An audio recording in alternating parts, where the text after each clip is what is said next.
Good morning. I know that everyone had a great evening last night, and so let's give our host mayor, Stephanie Rawlings Blake, another round of applause. Stephanie, thank you.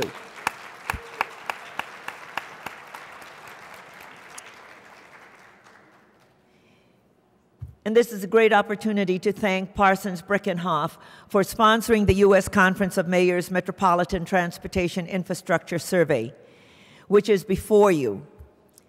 Parsons Brinckerhoff is a leader in the development and operations of infrastructure to meet the needs of cities around the world.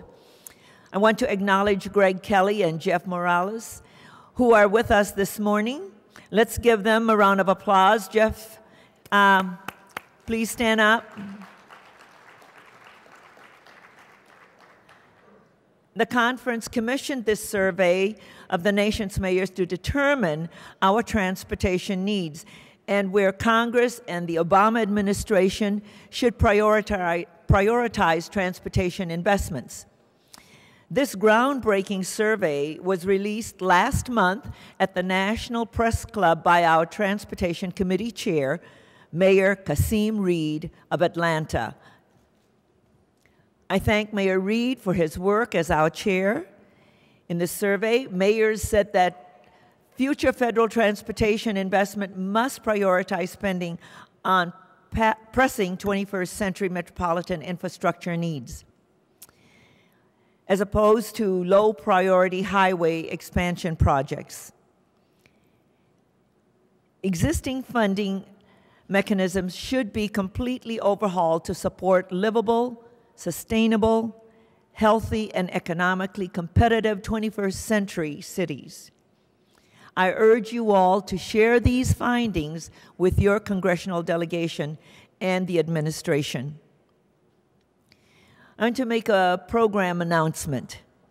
In addition to Tom Donahue, CEO of the U.S. Chamber of Commerce, our lunch tomorrow will also feature former Pennsylvania Governor Ed Rendell.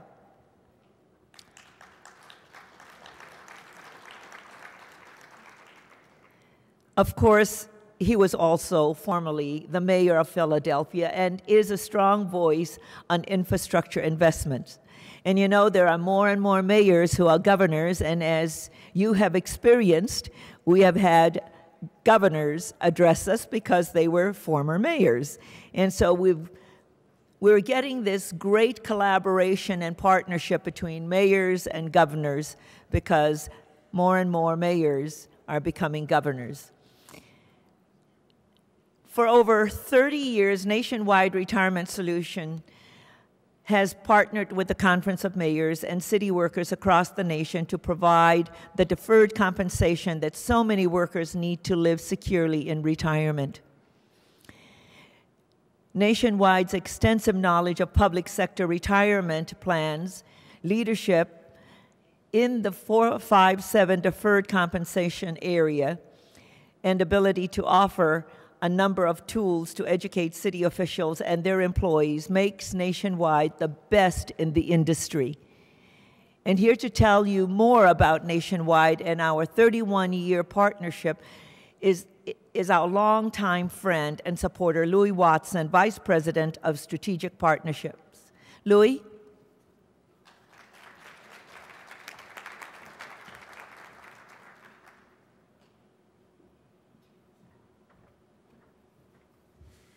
Thank you, Mayor Couts, and good morning, everyone. Let's do that again. Good morning, everyone. I always like to start off the session when I'm speaking to talk about our famous slogan and jingle that everybody knows so well, correct? So I'm going to start it off, and I'd like for you to follow, okay? Nationwide is... Thank you very much. First of all, I'd like to take this opportunity, Mayor Couts, to thank you for your exceptional leadership over the year and a half that you've been president of the Conference of Mayors. On behalf of Ann Arvilla, our president, and all of our associates at Nationwide, we want to thank you for your partnership along the way. And incoming Mayor Villagrosa, we look forward to the partnership with him as well. Mayor Rawlings Blake, I'd like to just take this opportunity once again. I know it's been said over and over again about the event that you're hosting here for us today, or this week.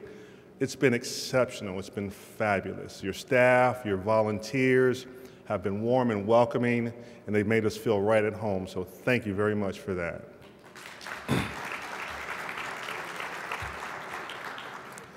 Nationwide Retirement Solutions is pleased to partner with the U.S. Conference of Mayors and mayors around the country in helping employees save for retirement, to save and also to live in retirement. This is accomplished through a number of ways, through our education to employees about the benefits of saving through the USCM Deferred Compensation Program. It is the 457 program that's available to public sector workers around the country. Just to give you an example of that, there's a saver's tax credit that's available to public sector employees. In fact, the federal government is giving you an incentive to save for retirement. So here's how it works. They are giving you a tax credit for up to 50% of the savings that you put in your savings account, retirement savings account, up to $1,000. How many folks knew that was available for you? Not too many people. And that's what we're doing around the country, working with mayors, cities, and municipalities to help them understand the benefits and also the value of saving for retirement. Cities across the country are also facing other challenges as it relates to your pension programs and your retiree health care programs as well. Nationwide is solutions-oriented that will help you handle these issues that you're facing in your cities as well. Nationwide is one of the largest insurance and financial services company around the country. We take our work seriously and also in the areas in which we do business in. To give you a couple of examples of what we do around the country, there's a food bank in Philadelphia. It is called the Philabundance. It's one of the largest food banks in that Philadelphia area. Our associates are committed to going out and helping that facility serve those that are needy as well. In Columbus, Ohio, our corporate offices, we have the Mid-Ohio Food Bank. We also support and sponsor that organization as well with our resources, time, and talent as well. Again, as Mayor says, that we've been in partnership for over 31 years, and we certainly look forward to continuing our partnership with the Conference of Mayors. As I always do in my closing, I'd like to say thank you for those mayors who allow us to service your employees with the Deferred Compensation Program. And for those cities who do not have the USCM Deferred Compensation Program, I ask that you consider bringing the program to your city workers. Thank you very much.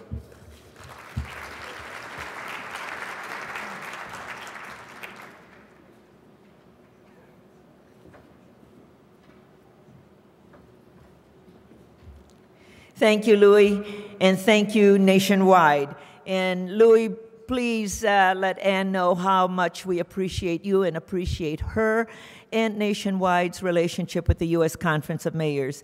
And we hope to continue the relationship as we continue to move forward. Thank you so much. Ladies and gentlemen, it's always a pleasure to introduce our friend and former colleague, Alaska Mayor, Senator Mark Begich.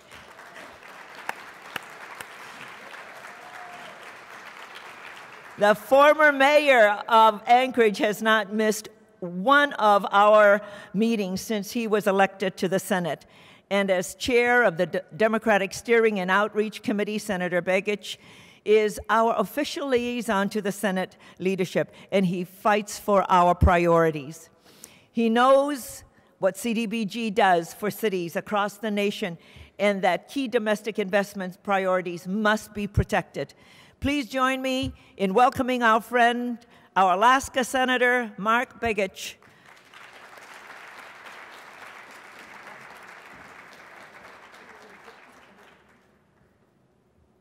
Thank you very much, Mayor Kautz. Let me also say, Louis, thank you very much, and to the business partners. I know for the U.S. Conference of Mayors, when I was here serving in the capacity as mayor, the business partnerships were critical for us to be linked to what's going on in the business world and also helping to support such a great organization. So thank you very much, and maybe we could just give a round of applause to all the business associates that are here helping support the U.S. Conference of Mayors. And thank you, Tom and the staff, for allowing me to come back. I don't know if that's good or bad. I haven't worn out my welcome, but I know, never. Thank you, Tom. I did miss the party last night. Some of you, I'm looking at you, and I can tell that you're still waking up. I do miss that part of the mayor's conference, but I know you had a good time. I know Governor O'Malley, former Mayor O'Malley, played a mean instrument last night. I wish I would have had a chance to see him. But I first want to say thank you again for this chance to be here this morning. Also to my colleague colleague who's now the mayor of Anchorage, Dan Sullivan. I know he's here, and I really appreciate that he's here. He gets a chance to feel what it's like to be part of this organization. It's a great organization. So Mayor Sullivan, thank you for being part of this. I know years past, your dad was very instrumental in the U.S. Conference of Mayors, so thank you for being part of today's event, but also for the conference.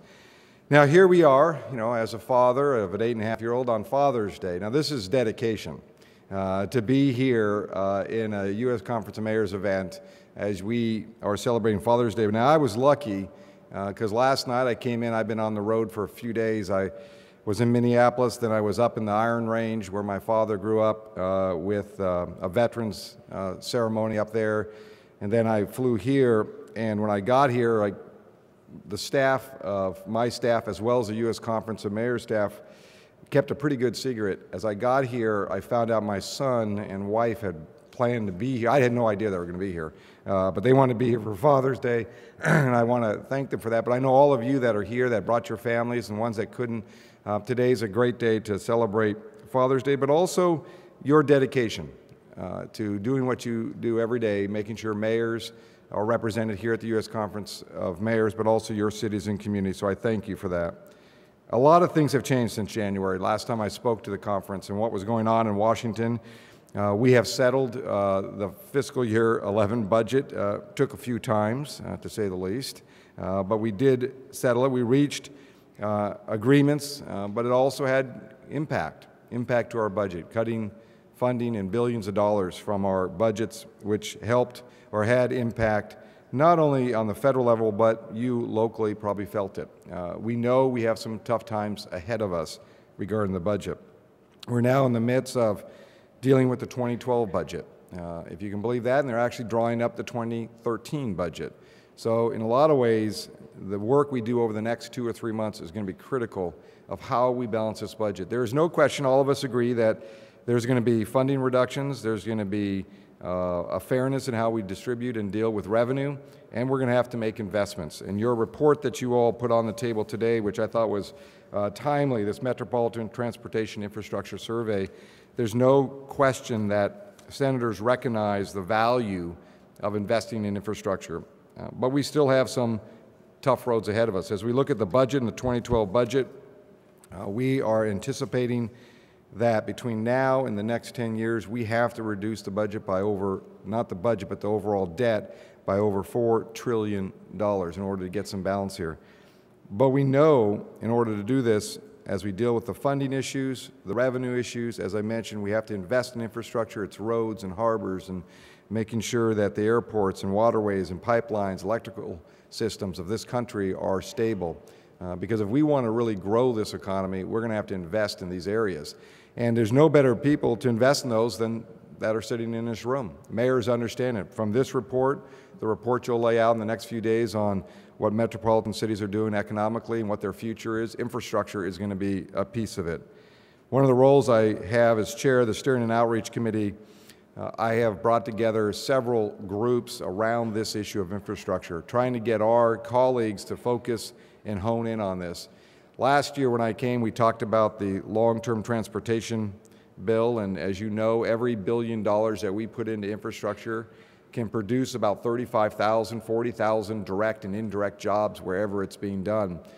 We have been aggressive trying to figure out the right mechanism to bring that forward. We know that Senator Boxer, who heads up the Public Works and Environment Committee, she believes that by July 4th she will bring up a piece of legislation on the highway transportation bill for what they call a markup in committee, which is a huge step forward. Our hope is when we come back from the August recess that we'll be able to move forward in some form on the transportation bill.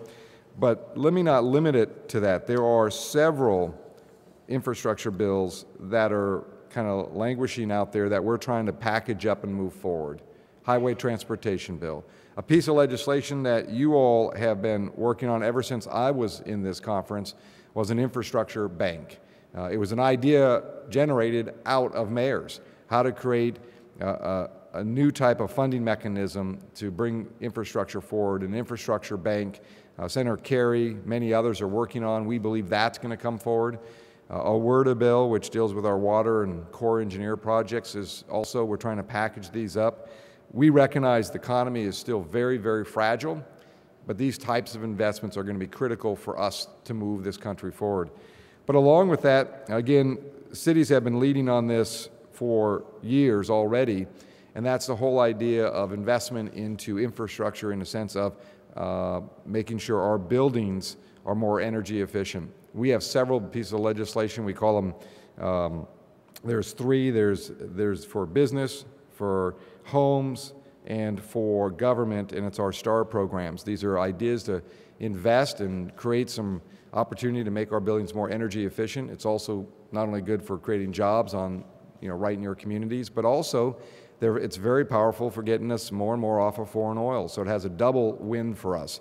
All these are now more in our sights than ever before, and I'll tell you why. When you go back home and you hear people concerned about the fuel prices or the amount of jobs that are being created or lack of jobs being created, there becomes more of a unified effort in focusing on what are we going to do about jobs and what mechanisms do we have right now to make these things happen.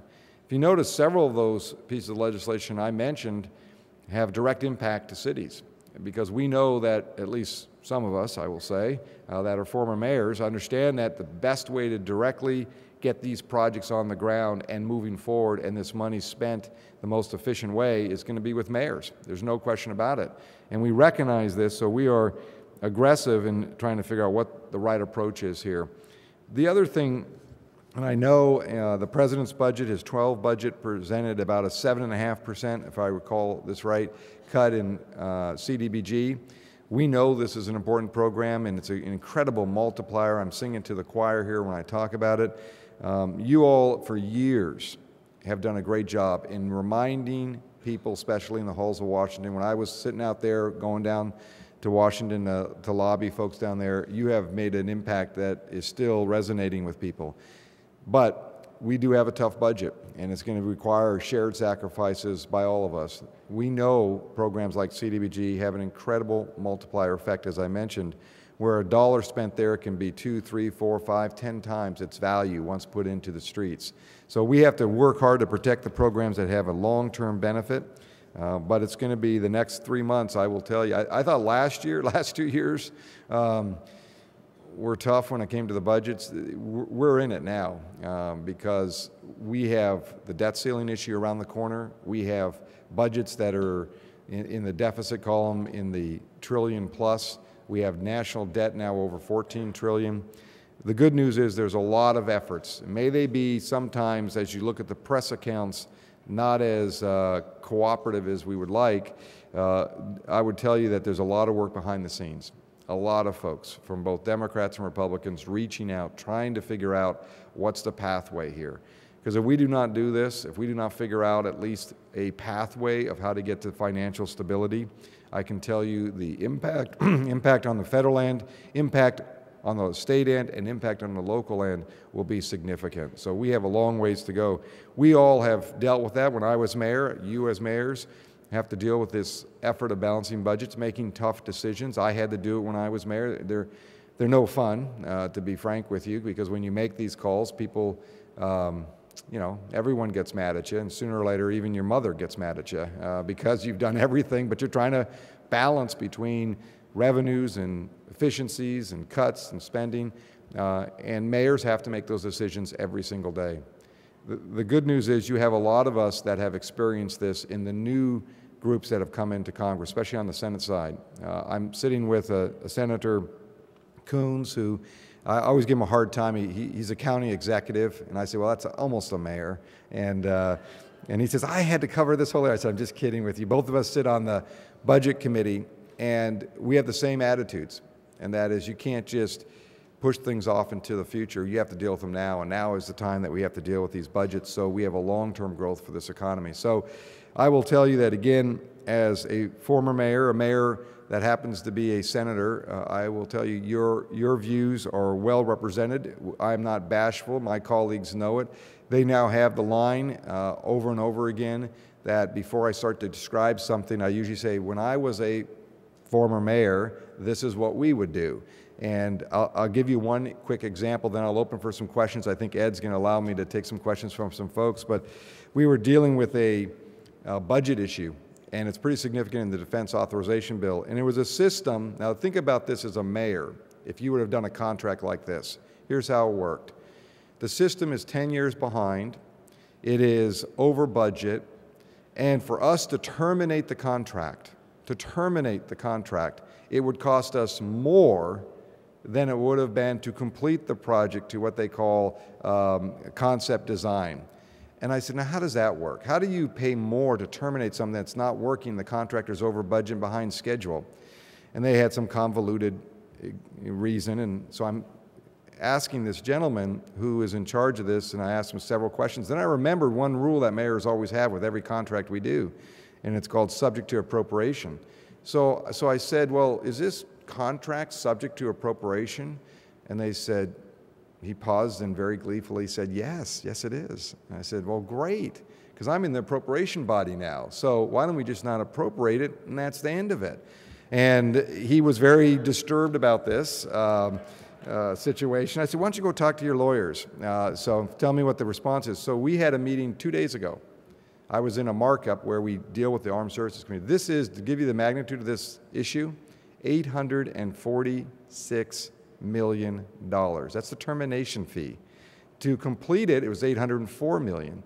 So, you know, I'm no attorney, no disrespect to attorneys, I don't want to be one, but I was in there with most of my colleagues. We're debating this issue, and the staff who really thought we should continue to fund it, and I asked them the question, well, where in the contracts, I know there's a section that says subject to appropriation, and they flipped through lots of pages and said, yes, it's right here, blah, blah, blah. And I said, did the contractor sign that? Yes, they did. Great. Let's not appropriate the money. And guess what we did? We didn't appropriate $846 million. We saved that much money.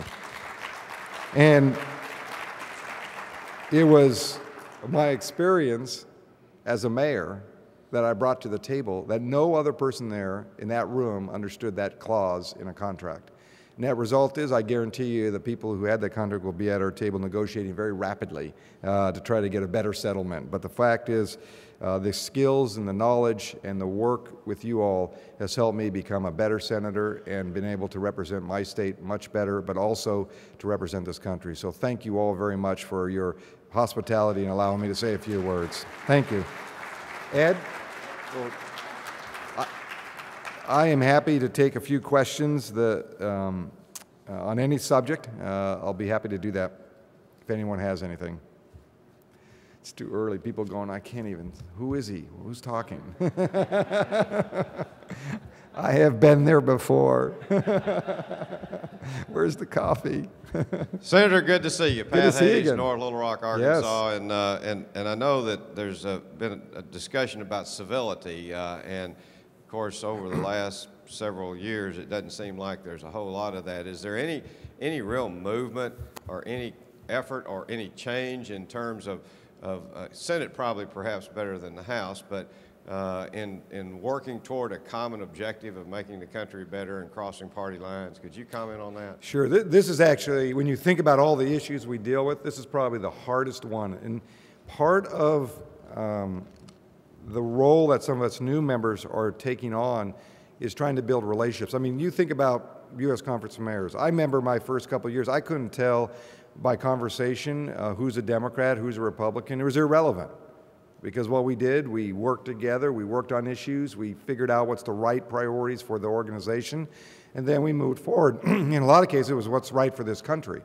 I think in the Senate, I can only speak to the Senate, and that is there are efforts. The new members are really trying to reach out in a bipartisan way. Several of the things, matter of fact, that amendment I just told you about, to give you the concept of the people that were co-sponsors on it, was Senator Udall, Democrat, Senator McCain, Senator Vitter, Senator Inhofe from Oklahoma. I mean, I go through the list. It was an interesting combination because we reached out. We said, forget if you think the system, because maybe the contractor is working in your district, is this the right thing for this country? And the net result was we realized there was a better way. For 2 days, the Armed Services Committee sat in a meeting without press cameras on their backs, talking about this our Defense Department's authorization, their funding bill, for 2 days. And we walked out of there with unanimous vote on that bill. And it's because we had the opportunity to talk with each other, not as a Democrat or Republican or I represent this state or that state, but what's right for the country. The thing we have in Washington, it's called news by the minute. I mean, you could blink and that's a news story. It's amazing what they want to cover. And that creates this environment that is not conducive, in my view, for this cooperation that needs to happen. And so some of us new guys are trying to create environments that force this issue into a different arena. For example, I chair with Senator Johans from Nebraska, a Republican, and I joined together and formed the General Aviation Caucus. 34 senators, bipartisan, talking about general aviation. So we're working in this bipartisan effort. So that's the efforts that we have to do. Some of the new members are really pushing out because we cannot do the business as we have seen for the last decade plus. American people are fed up with it. Alaskans are fed up with it. They want to see some results. Even if we disagree, they want to see us talking together and debate in a positive way, not a personal negative way. So I think there's some efforts. It's going to be some time. Any other questions? Yes.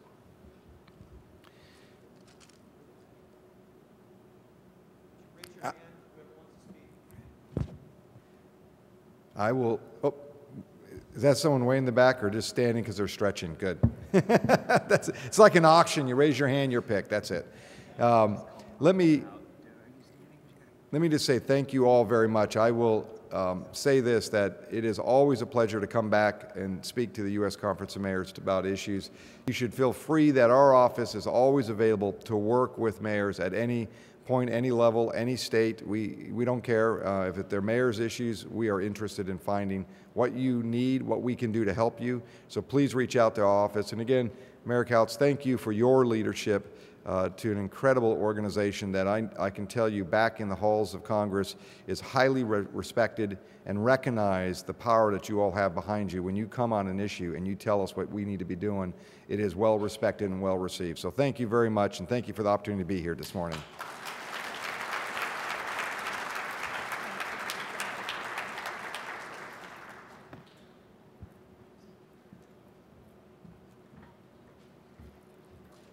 Senator, we can't thank you enough because you come and you help us.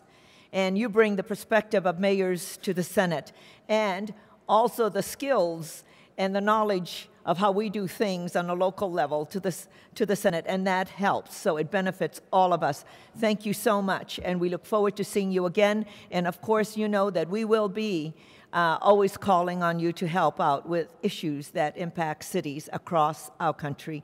Thank you so much for all of your work. And happy Father's Day to you and to all of the gentlemen in the audience that are fathers and those who are in the role of fathers. Happy Father's Day. It now gives me great pleasure to introduce Mary Kate Campbell, DuPont Communication Manager, who for the last decade has championed a USCM signature program, Cities United for Science Programs, or as we call it, CUSP. DuPont has become part of the fabric of the U.S. Conference of Mayors. When we ask, they deliver. DuPont has a wealth of knowledge they share with mayors every day, from the best strategies to protect our police and firefighters to creative ways to make our cities safer and thereby lower workers' compensation costs. Mayors, please use them and their scientific knowledge as a resource. Today, Mary Kate will update us on about our partnership and announce the winner of our Lead Safe for Kids' Sake grant competition that over the last 9 years has granted more than $5 million to 50 different USCM member mayors. Please welcome Mary Kate Campbell. Mary Kate.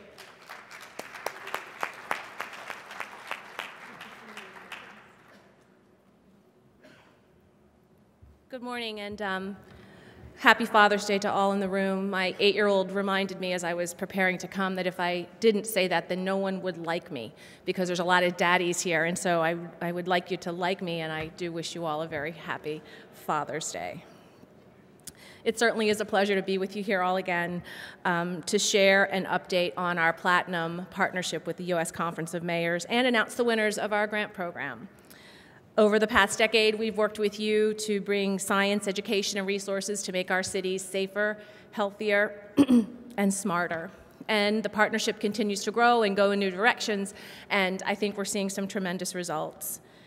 To date, we have visited more than 150 cities, almost 450 schools with our Science in the Schools program, reaching almost 35,000 elementary school students and teaching them that science is fun and what it's like to be an engineer for the day. Many of you are familiar with the program, but for those mayors who are new, we want to come to your city and introduce these students to science with some of DuPont's youngest, brightest, and most promising engineers.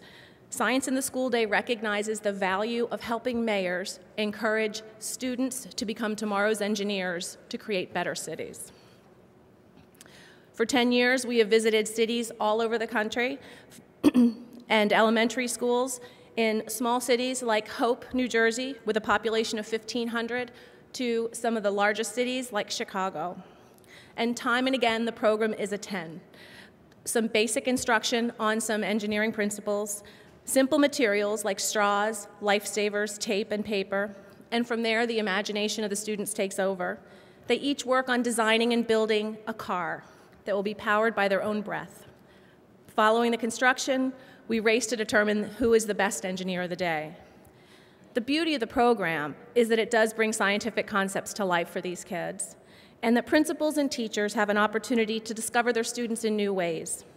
And we've seen some pretty magical moments during these events.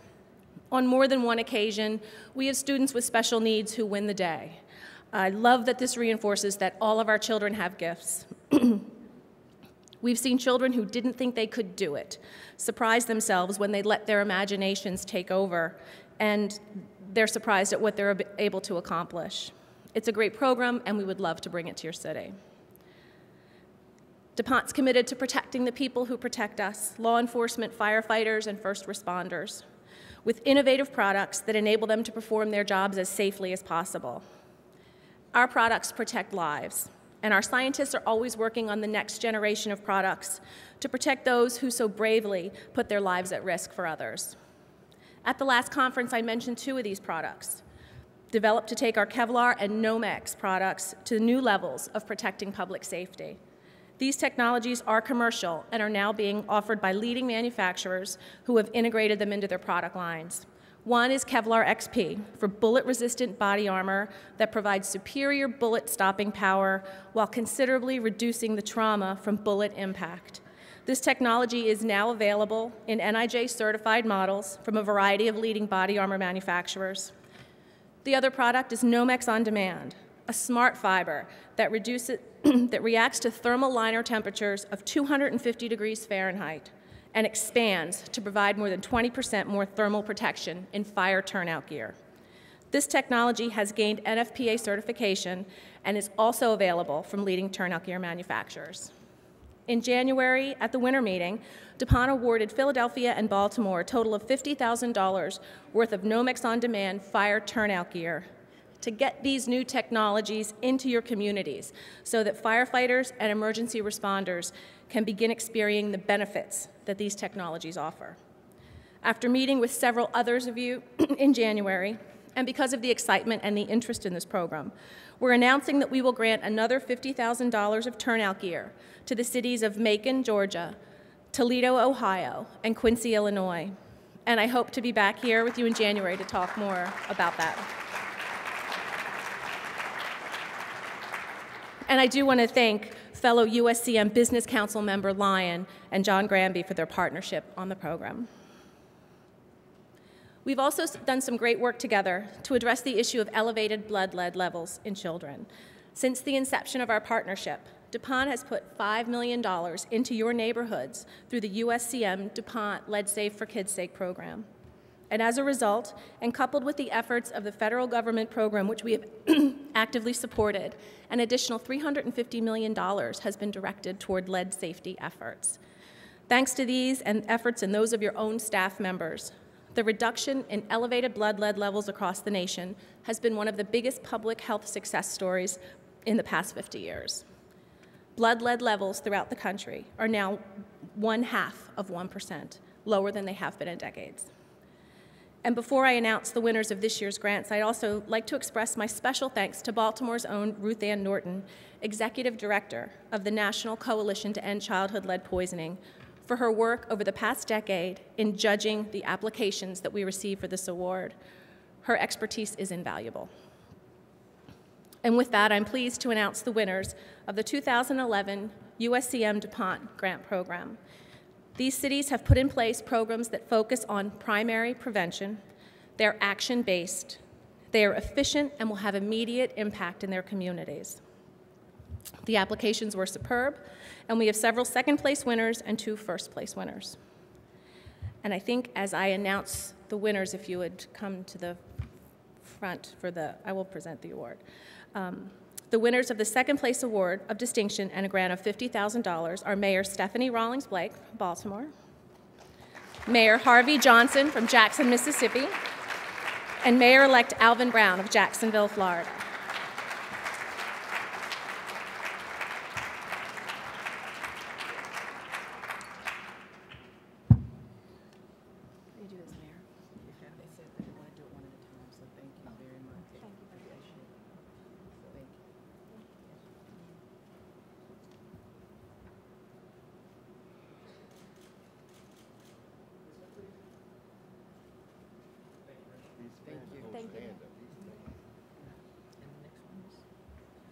Jackson, Mississippi. Jackson. Tom, Jackson, Mississippi. Oh, I'm sorry. We're doing them all. Stay up here. Oh, this is smart. This is great. Yeah. Okay. Amen. Hey. You want here? This one is. Me here. Yes.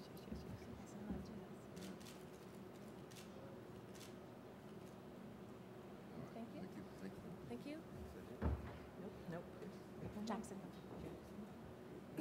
Look out. Look at that time, man.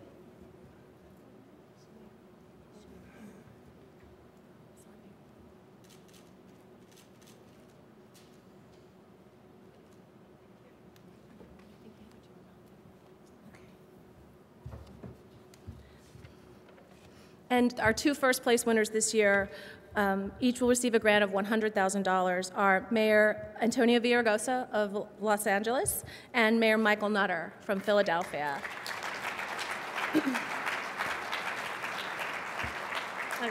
And I think we'll present their awards to them separately. Thank you very much for having me and for having DuPont at your conference. I look forward to seeing you in Orlando.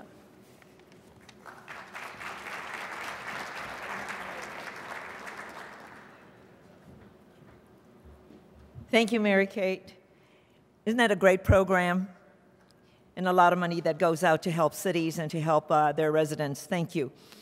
Our host mayor, Stephanie Rawlings Blake, will introduce our next guest. Mayor.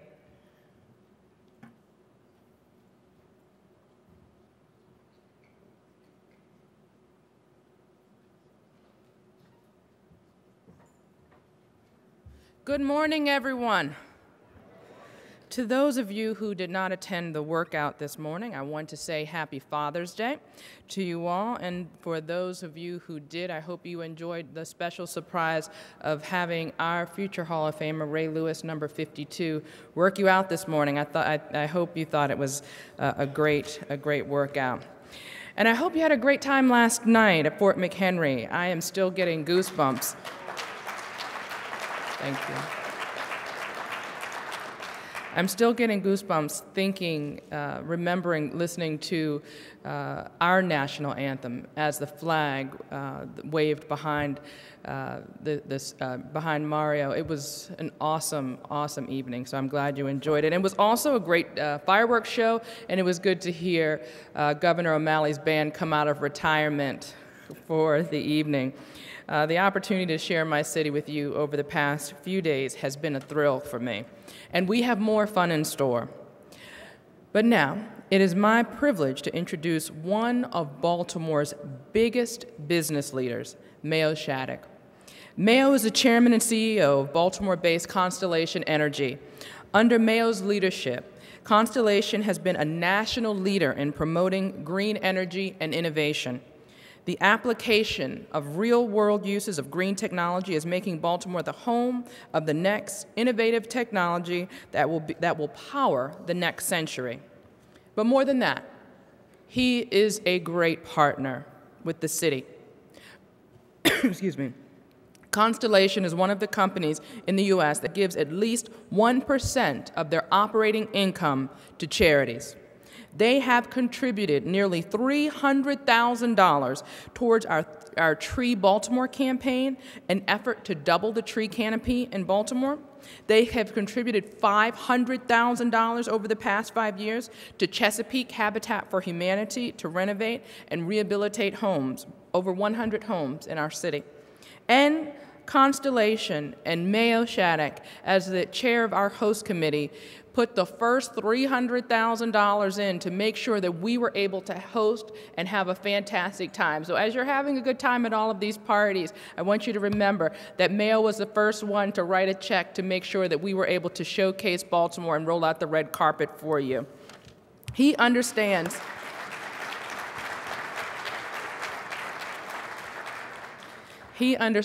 the role of his company and the role it must play in the growth and success of a big city.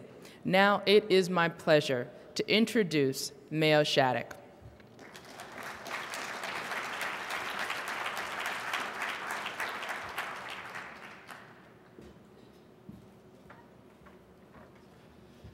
Well, thank you, Mayor. Good morning, everyone. Welcome to the great city of Baltimore. Happy Father's Day.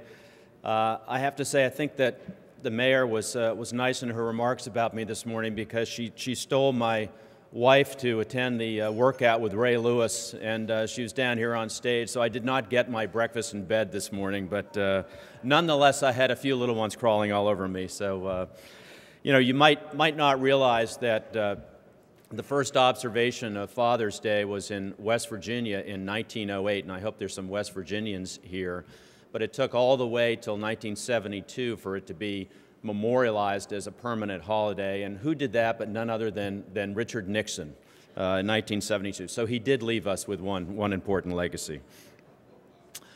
Today, I'd like to make a few remarks about what is really a very productive relationship and an important alignment with the mayor of Baltimore. We are both CEOs, she of a major city and I of a major energy company, which just happens to own the largest utility in all of Maryland, Baltimore Gas and Electric, which incidentally is the oldest utility in the entire country, having been founded in 1816. So for those of you sitting out on the lawn at Fort McHenry last night, think that only 4 years later, Baltimore Gas and Electric, of course it was gas then, not electric, was founded to become the first utility in the country. But as a function of this sort of important alignment that the mayor and I have, it's sort of interesting that there are a lot of similarities. We share the same constituents. Every resident is both a customer of ours and a potential taxpayer and, of course, voter of hers. Both of us deal with the politics of power, although in our case, the power is all about physics. We both tend to grab the local headlines a little bit more than we would like. And when there are snowstorms, we both get an awful lot of phone calls. But most importantly, we both need and want the city to do well. Over the years, Baltimore has been blessed by a whole number of very strong and caring mayors. Friday night, you met and heard from Mayor Tommy D'Alessandro. Later, after him, we had the beloved Mayor Schaefer, who sadly just recently passed away and was given a tremendous memorial tribute here in Baltimore. We also had Mayor O'Malley, who also went on to become governor, and as you saw last night, is our political rock star, both literally and figuratively. And now Mayor Stephanie Rawlings Blake, who has proven herself to be an analytical and deliberative, tough when she needs to be, and fiercely protective of this city and its traditions. I am also proud to call her a friend. Now, some of you have a big company in your city, maybe several, and some of you don't. Regardless of the size of the companies, I am certain you all have relationships with business and the employers in your city that really matter. My company, Constellation Energy, has more than 5,000 employees in this city, many of whom work for our utility subsidiary, BGE, and others who work for a thriving energy company which sells electricity, gas, and energy solutions all around the country. Some notable projects include installing solar panels on the Denver airport, powering the stadiums in Pittsburgh and Boston and Chicago. We also provide power and other sustainable solutions to the entire Capitol complex in Washington, D.C., including the Capitol building. The odds are that working in some way in your city and perhaps for your city. But Baltimore is our home. It's where we live, work, and play in this community, and of course, pay our taxes. And we want this to be the best place for our employees and our customers. So we get involved, and we demand of ourselves that we participate in policy, in service, in philanthropy, and in the exchange of ideas.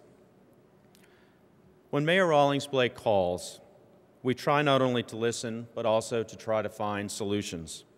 So in little over a year of her administration, we've partnered on things like restoring the tree canopy in the city, as she mentioned, building 100 homes for Habitat for Humanity, on erecting a new training facility for the police force, weatherization and new furnace programs for low-income households, youth internships, the development of a waterfront park, and on growing vegetables and hoop houses in the inner city, and the list goes on and on.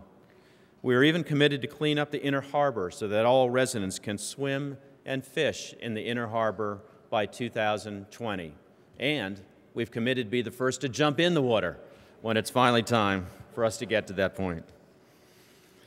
It is sometimes not that easy to be the big utility in town, especially when rates are going up. But it is a privilege.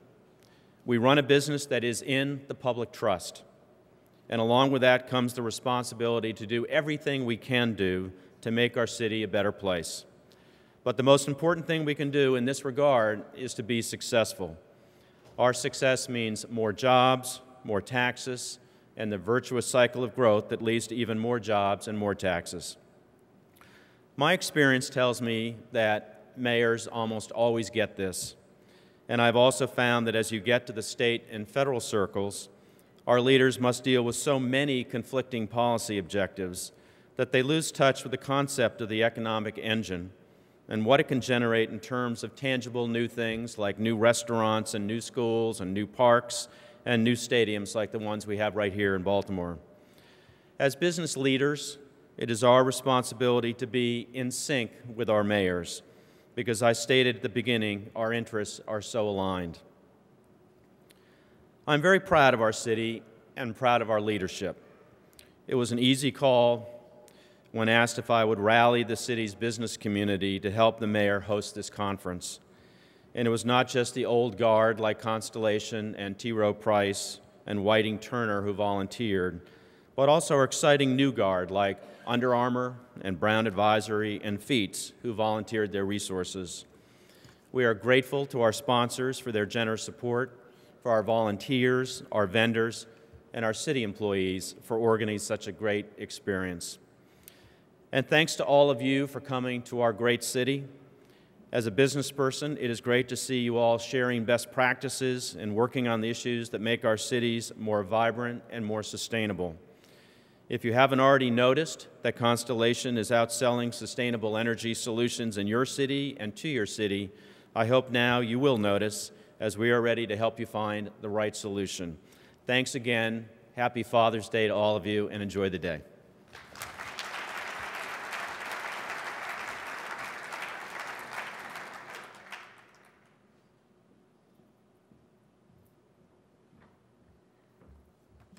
Mr. Shattuck, that was wonderful.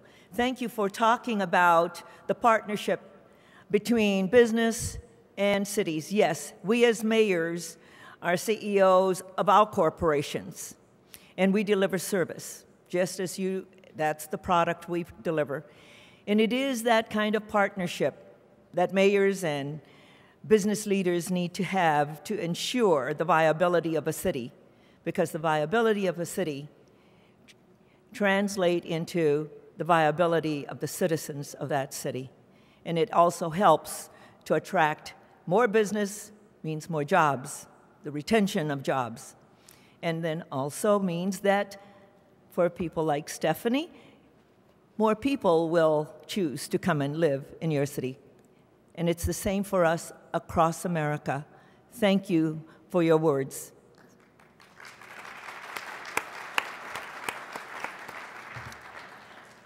Now I ask that our panelists come to their seats, please.